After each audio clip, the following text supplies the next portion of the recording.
Ladies and gentlemen, I want to thank the UN for hosting us and the organizers, the Permanent Mission of Turkmenistan, the Geneva Centre for Neutrality, and the Greater Caspian Association, and thank them for inviting me to moderate this final session today on neutrality and AI at this War and Peace Neutrality Forum.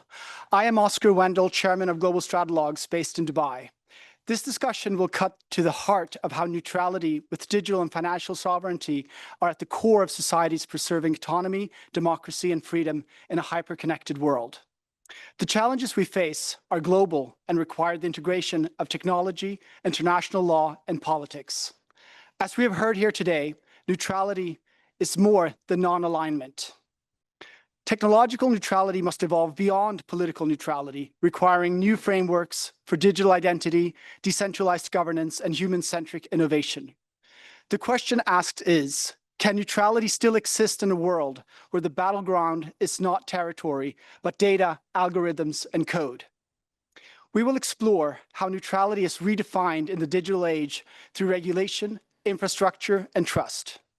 Today's lineup connects the diplomatic, institutional, and technological perspectives. For Switzerland, neutrality has historically been a recipe to survive in a multilingual and multicultural society in a war-torn Europe. The concept of neutrality now needs to be reinterpreted for the digital age. Today, neutrality means protecting the ability to participate in global networks on terms that do not permanently subordinate our citizens or institutions.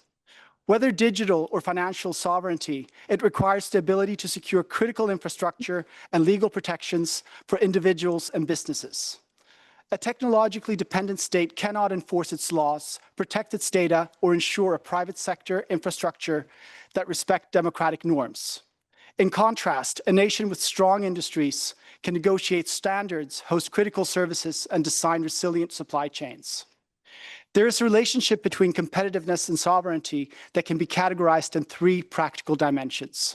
First is infrastructure, with diversified cloud providers, data centers, semiconductor supply chains, and internet access. Secondly are the people who design, implement, audit, govern technology. And thirdly, market structures with open standards and regulatory frameworks that enable interoperability. Each play a critical part in protecting privacy, competition, and security. In Europe today, we see a clear tension between regulation and competitiveness. Paradoxically, regulation intended to increase digital autonomy can inadvertently lead to deepened dependence by stifling innovation, raise compliance costs, and accelerate market concentration in the hands of a few global incumbents. Today, we're joined by an outstanding panel who bring unique perspectives from diplomacy, international governance, cybersecurity, law, and emerging technologies. Joining us remotely from Brazil and Egypt, Andrew Elithi, Chief Operating Officer of Karrier, a Web3 telecoms infrastructure company using blockchain to build a decentralized telecom infrastructure to promote digital and inclusion on a global scale. Together, we will explore how neutrality, what it means for nations, but also for technologies, platforms, and people, and how it can serve as a foundation for both peace and progress in the digital century. I now want to bring in Andrew from Karrier. Neutrality in the digital age ultimately depends on who controls the infrastructure, from cloud and telecom networks to the algorithms that govern them. Karrier is building a decentralized telecom model that challenges traditional dependency on centralized operators and state-controlled gateways. Andrew, are you with us? Hi, my name is Andrew Elithi, and I'd like to thank everybody for allowing me to attend this session. Neutrality in the digital era is ultimately a question of control and trust. Historically, telecom and cloud infrastructure has always been built on centralized hierarchies and a few entities owning the gateways, routing policies, and data centers that define how information moves. This model made sense in an analog age, but in the world where digital access defines participation in the economy, culture, and governance, central control becomes both a technical bottleneck as well as a social risk. Neutrality today means more than just treating traffic equally. It means ensuring no single entity, corporate, government, and code can dictate who connects, at what costs, or under what terms. Decentralized blockchain technology offers a new infrastructure way to deal with this new layer of technology and allows for transparency as well as shared ownership that makes this possible.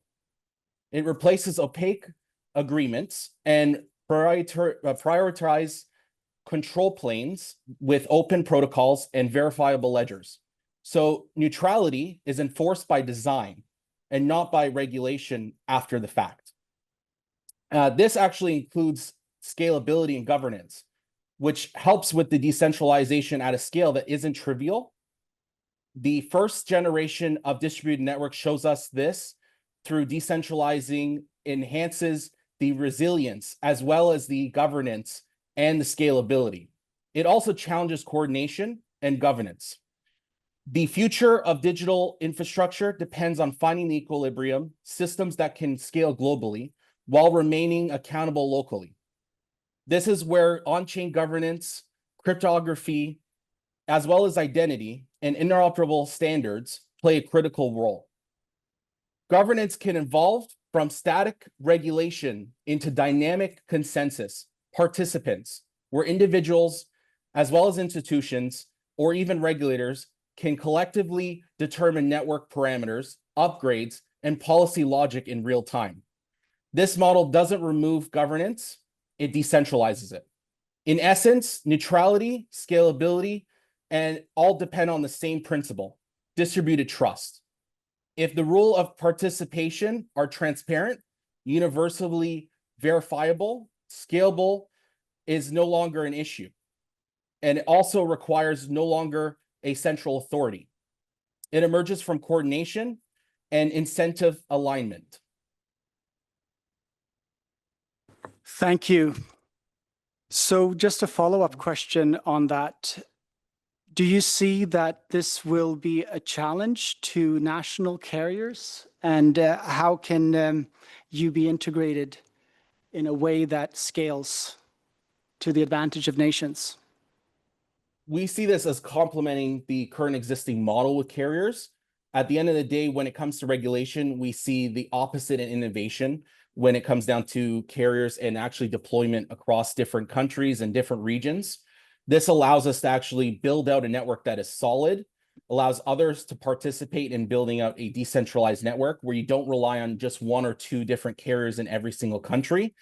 This is what we call programmable regulation, where the compliance is embedded into the network layer, not retroactively imposed, and it significantly allows us to flourish with transparency and boundaries and giving regulators a visibility without the full control or any other access that allows them to change or modify the network. So by doing this, it actually helps us build out faster and better networks and ubiquitous coverage. Thank you very much.